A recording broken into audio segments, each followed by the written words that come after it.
इनका साथ 9 दिन से जलते हैं उजाला, ऐसे मेहमानों को करते हैं प्रणाम प्रणाम।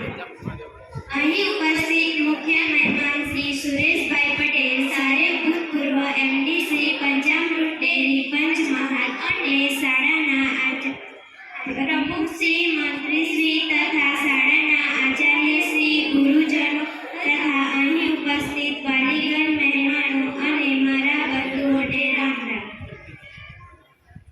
અમારી શાળાની વિશેષતા અને કાર્યોની ઝાંખી આ મુજબ છે।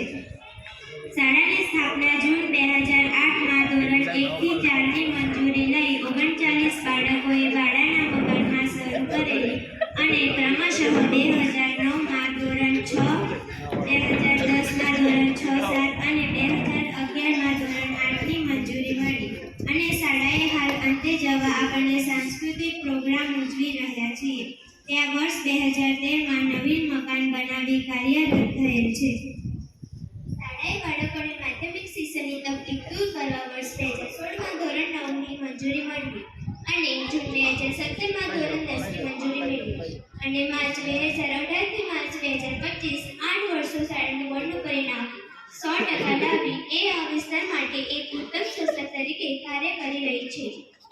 વર્ષ 2013માં પ્રમુખશ્રીના પિતાજીનું અવસાન થતાં દ્રઢ નિશ્ચય કરેલ કે પિતા વગરના 10 બાળકોને ફ્રી શિક્ષણ આપવું અને આ દિવ્ય યજ્ઞનો લાભ 95 બાળકો લઈ ચૂક્યા છે। હાલ 7 બાળકો અભ્યાસ કરી રહ્યા છે। આ સેવા યજ્ઞમાં કોઈ પણ વાલી પાસે કોઈ પણ અપેક્ષા રાખેલ નથી કે કોઈ સોશિયલ મીડિયામાં ફોટો કે વિડીયો મૂકેલ નથી। માત્ર સેવા એ ધર્મ અને કર્મની યુક્તિ ચરિતાર્થ કરેલ છે।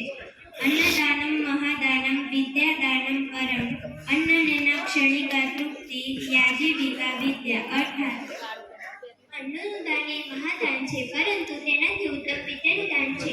અન્નદાન કરવાથી માણસને ભૂખ સંતોષાય છે, એ થોડી વાર માટે હોય છે, પરંતુ વિદ્યાનું દાન આપવાથી એ આજીવિકા મેળવે છે અને તેનું ફળ તારે છે। માટે વિદ્યાનું દાનને અન્નદાન કરતાં પણ ઉત્તમ કરવામાં આવે છે। શાળા શિક્ષણ સાથે ચારિત્ર્ય ઘડતરનું કાર્ય કરી રહી છે।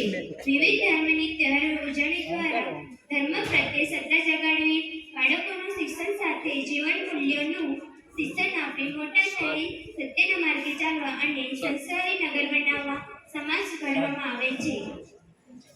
શાળામાં ભણતા તમામ બાળકોના સર્વાંગી વિકાસમાં સર્વે વાલીગણનો પણ સિરે ફાળો કરેલો છે અને રહેશે તેવી અપેક્ષા રાખીએ છીએ। જય હિન્દ, જય ભારત, જય જય ગરવી ગુજરાત।